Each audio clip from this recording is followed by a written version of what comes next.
안녕하세요. 크라이플 처치 존 목사입니다. 오늘 함께 나눌 말씀은 사도행전 11장 1절에서 18절까지 말씀입니다. 사도들과 유대에 있는 신도들이 이방 사람들도 하나님의 말씀을 받아들였다는 소식을 들었다.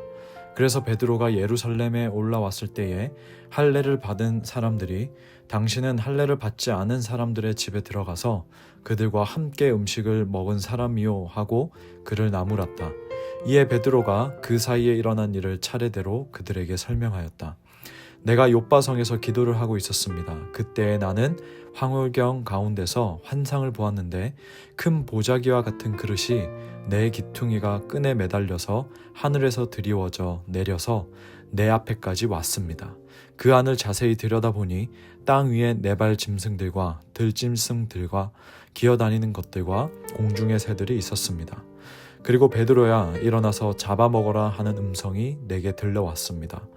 그래서 나는 주님 절대로 그럴 수 없습니다. 나는 속된 것이나 정결하지 않은 것을 먹은 일이 없습니다 하고 말하였습니다. 그랬더니 하나님께서 깨끗하게 하신 것을 속되다고 하지 말아라 하는 음성이 두 번째로 하늘에서 들려왔습니다.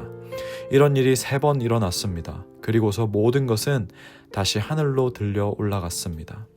바로 그때에 사람들 셋이 우리가 묵고 있는 집에 도착하였는데 그들은 가이사랴에서 내게 보낸 사람들이었습니다. 성령이 내게 의심하지 말고 그들과 함께 가라고 하셨습니다. 그래서 이 6 형제도 나와 함께 가서 우리는 그 사람의 집으로 들어갔습니다. 그 사람은 자기가 천사를 본 이야기를 우리에게 해주었습니다. 곧 천사가 그의 집에 와서 서더니 그에게 말하기를 욥바로 사람을 보내어 베드로라고도 하는 시몬을 불러오너라. 그가 내게 너와 내 온 집안이 구원을 받을 말씀을 일러줄 것이다 하더라는 것입니다.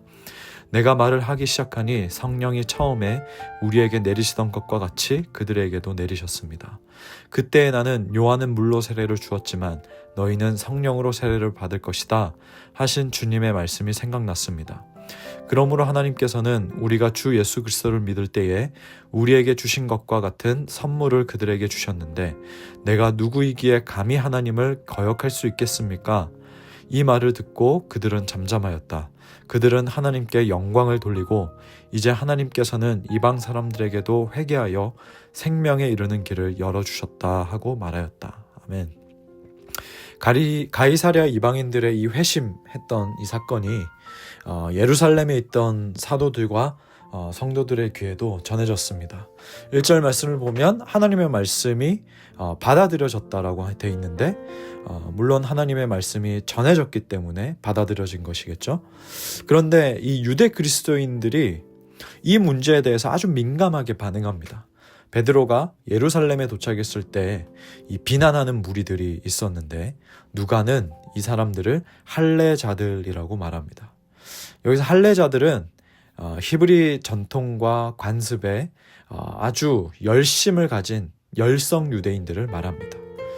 복음을 믿고 성령을 받았지만 여전히 유대주의라는 담장을 넘지 못하고 이해하지도 못하고 용납하지 못했던 자들입니다. 하지만 베드로는 이 그들의 반응에 대해서 자신이 경험한 것을 아주 자세하게 설명합니다. 왜냐하면 정말 놀랍고 위대한 성령의 역사였음을 베드로는 확신했기 때문입니다. 설명하는 이 베드로의 음성을 만약 실제로 들을 수 있었다면 아마 우리가 느끼기에 확신에 찬 말투, 그 한 단어 한 단어 문장 문장에 힘있는 아주 또렷한 목소리였을 것입니다.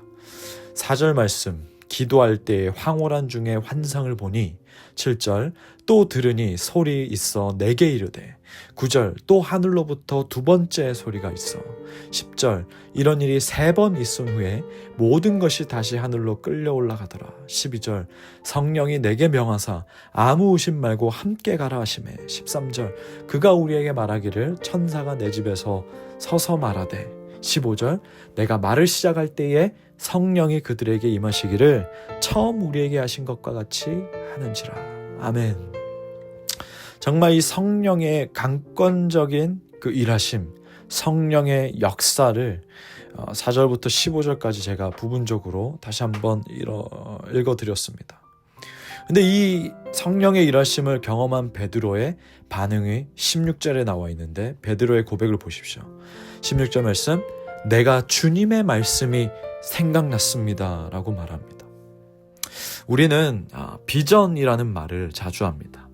10대 때에 20대 때 이 비전이라는 말을 자주 하는데 나의 비전은 이러이러합니다. 하나님께서 주신 비전은 이렇습니다.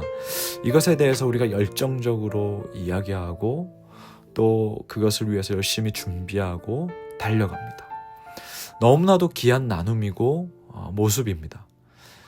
주님께서 우리의 눈을 열어주셔서 우리 인생의 비전을 보게 해주신 일이기 때문입니다. 만약에 여러분 주님께서 나의 눈을 열어주시고 주셔서 나의 인생에 주님께서 주신 그 비전을 아직 보지 못했다면 그것을 놓고 기도하시길 바랍니다. 꼭 10대 때만 기도하는 게 아닙니다. 20대 때만 하는 게 아닙니다. 그 비전이 없다면 꼭 반드시 기도하십시오. 그런데 중요한 것은 이 비전은 항상 예수님과 일치하더라는 겁니다.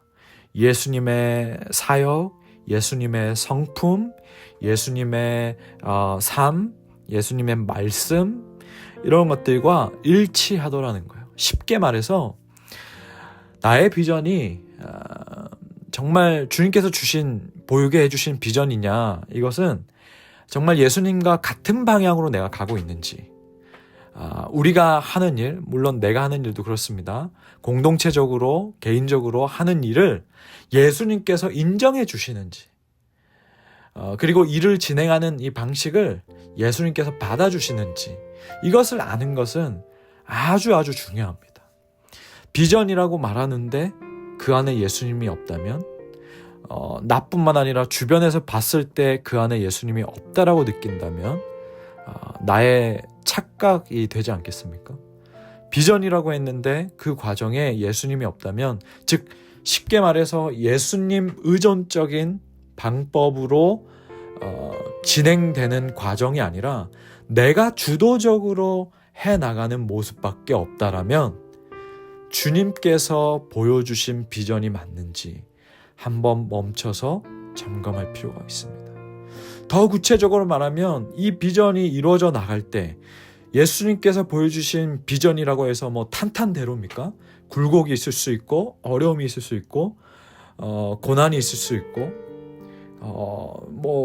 그런 일들이 있을 수 있습니다. 근데 그 담벼락을 마주했을 때, 뭔가 벽 같은 것들을 마주했을 때 내가 그것을 돌파해 내려고 할 때, 그것을 뚫어내려고 할 때 그 안에 말씀과 기도가 있는지 없는지 보라는 겁니다. 예수님께서 보여주셨고 예수님께서 정말 나의 눈을 열어주셔서 이 비전을 보게 해주신 것이라면 당연히 그것을 보게 해주신 주체를 찾게 돼 있어요. 예수님을 찾게 돼 있다는 겁니다. 근데 내가 가는 것이고 내가 정한 것이고 내가 이 길을 주도적으로 걷는다라면 내가 이것을 해결하려고 하는 모습이 100%예요. 꼭 일뿐만이 아니죠. 우리의 인생의 모든 부분입니다. 일, 가정, 배우자를 만나는 거, 결혼 생활을 해나가는 거, 자녀를 양육하는 거, 돈을 버는 거, 모든 신앙생활 하는 거, 교회 사역, 모든 것이 포함되어 있습니다. 베드로는 예루살렘 성도들에게 자신이 겪은 일을 설명을 하면서 주님의 말씀이 낫다라고 고백하지 않습니까? 저는 이 부분을 보면서 베드로가 이 지금 예루살렘에 있는 유대인 성도들에게 이렇게 말하는 것 같았습니다. 우리에게 복음 전파라는 비전이 있었는데 예수님께서 승천하시면서 복음 전파라는 비전을 우리의 눈을 열어주셔서 보여주셨는데 나는 이것이 어떻게 일어나가고 있는지 몰랐고 그냥 나는 열심히 나가면서 내가 하는 방향이 맞다라고 생각했지만 성령께서 환상 중에 나타나셔서 방향을 알려주셨고 이 방향대로 가는 모든 과정, 그러니까 베드로와 고넬료와 그 고넬료의 이방인 사람들이 만나는 모든 과정을 우리 주님께서 받아주셨고 그것에 대한 인정으로 우리가 받은 성령을 그들에게 동일하게 선물로 주셨는데 내가 누구이기에 하나님의 비전을 감히 거역할 수 있겠습니까? 이렇게 말하는 것으로 저는 보였습니다. 실제로도 그렇지 않습니까? 주님의 말씀이 생각났다. 주님께서 말씀하신 성령 세례가 생각이 났는데 이들에게도 이 성령 세례가 임했으니 하나님께서 우리의 눈을 열어주셔서 보게 해주신 비전이 이거구나. 근데 어떻게 이 하나님의 비전을 내가 거역할 수 있겠냐. 그렇게 지금 예루살렘 성도들에게 말하고 있다는 것이죠. 여러분, 우리는 참 귀한 인생의 때를 살아가고 있습니다.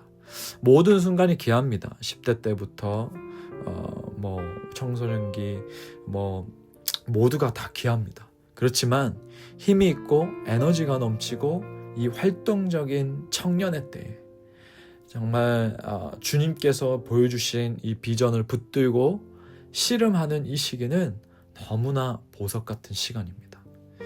여러분, 우리가 이왕 이렇게 살아가는 것, 이왕 이 시간들을 통과해서 살아가야 되는데 주님의 말씀이 생각나는 비전의 발걸음이 되기를 축복합니다. 우리 이렇게 살아갑시다. 돌이켜서 여러분이 언젠가 간증하게 될 때 성령의 역사였다라고 자신 있게 말하고요. 어떤 상황을 겪을 때는 예수님의 말씀이 생각났다라고 간증하고요. 정말 정말 하나님 안에서 정말 이렇게 이왕 살아가게 될 거 이렇게 살아갑시다. 오늘도 이런 놀라운 간증들이 만들어지는 하루가 되기를, 시간이 되기를 주님 이름으로 축복합니다. 기도하겠습니다. 하나님 아버지, 베드로가 이제 그 사역에 대해서 예루살렘에서 보고할 때에 또 그 설명을 다 하면서 마지막에 주님의 말씀이 생각났다. 내가 어찌하여 내가 누구이기에 하나님의 이 일을 거역할 수 있고 또 막을 수 있겠느냐라고 했던 말씀처럼 하나님, 주님께서 우리의 눈을 열어서 보게 해주신 이 비전을 쫓으며 또 비전을 바라보며 우리가 나아갈 때에 굴곡도 있고 어려움도 있고 잘 풀리지 않는 부분도 있겠지만 그럴 때마다 주님께 가서 무릎 꿇고 기도하고 또 말씀으로 채우고 또 주님께서 또 보여주시는 것들 또 붙들고 나가는 발걸음이 될 수 있도록 인도해 주시옵소서. 정말 우리의 비전에 주님의 말씀이 늘 생각나는 비전이기를 간절히 원합니다. 돌이켜봤을 때에 주님께서 정말 행하신 일이고 정말 그 주님께서 이것 때문에 이렇게 말씀하신 거구나, 이 말씀을 붙들게 하신 거구나, 이렇게 기도하게 하신 거구나 라는 간증들이 넘치는 우리 인생들 그리고 크라이플 처치가 될 수 있도록 성령님 이끌어 주시옵소서. 감사드리며 예수님의 이름으로 기도합니다. 아멘.